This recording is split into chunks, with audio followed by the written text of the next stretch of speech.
batumye minisitiri atamugaragu undi yakaba yari minisitiri wa mbere.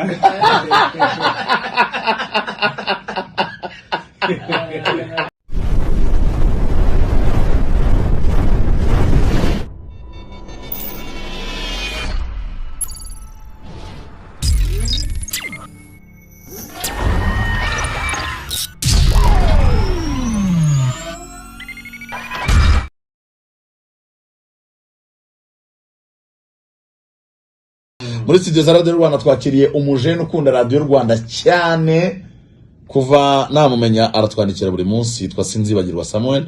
Umeze neza uraho? Urakoze cyane, meze neza naribe. Uturutse mu Mahama? Nurutse mu Mahama kabisa hariya. Impande y'inkambi. Niho utuye? Nibera cyane ariko ubu ngo muri iyi minsi nari maze iminsi ndi mu karere ka Bugesera, mazeyo ukwezi. Ubu mvuye hano hirya muri Kigali nyine. Hanyuma Radio Rwanda yibonye gute?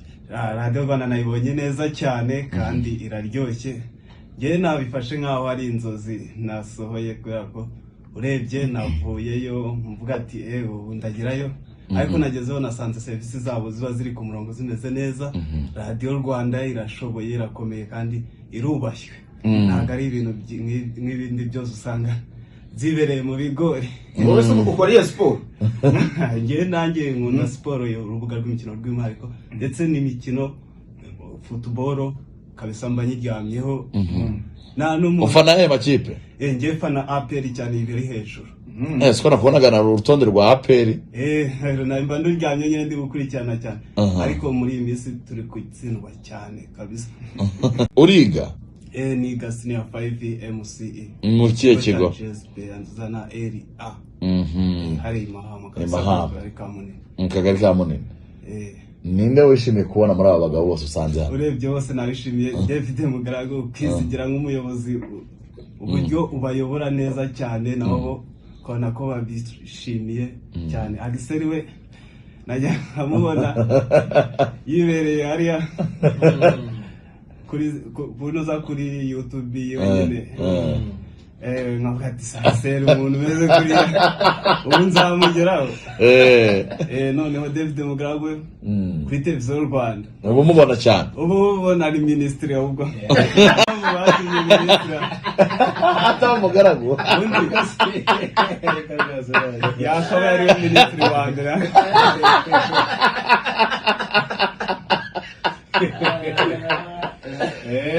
ngaho suhuza inshuti zawe naza n'abanyeshuri mwigana. Reka nsuhuze inshuti zanjye, ariko nereke umubyeyi wanjye wanyibarutse, nkaba ngeze ayo magingo ndi ku isi nabwo nshimira Imana. Umubyeyi wanjye rero bamwitangira yo Bernadette, yiturara mu karere ka Bugesera, umudugudu wa Mbuga n'Amatinza. Umusaza wanjye wamubyaye nawe bamwita Tegibanze Evariste, n'umukecuru we Nosiata. N'abashuti n'umuryango wanjye wose aho uri ndawushimiye. Harimo sister wanjye tuvukana witwa Muhimundwa Alphonsine. Sinareka rero kudasuhuza abakunzi ba Radio Rwanda ko twahageze nahageze. Reka suze Sibomana Samuel, Bamwanga Jean Baptiste, Ndahayo Marite, ndetse na Robert Fabrice ni nawe yaranyagakenye, nawe akunda Radio Rwanda. So ubwo rero ntago nahagenda nashuje abanyeshuri twigana kuko babaneze yombi kabisa. Abanyeshuri twigana harimo niyo mugabo wa Riteri Frank, ni umuhanzi hariya bahabaye, nawe ajya adushimisha, ajya bashimisha entertainment ku ishuri. Ni umuhanzi afite n'indirimbo cyane gasa n'abandi bose bazi Sinzibagirwa Samuel. Mose urabasuhuje n'abandi bakurikira urubuga rwanjye rwa YouTube. Urarugira? Witwa gute? Kwitwa Rweme Empire TV. Rweme Empire TV. Bamanukira bakore subscribe baraza mukanya kubona ko nageze muri studio ndi kumwe na Giseri ndetse na baheba na Pro Manager. Na Pro Manager.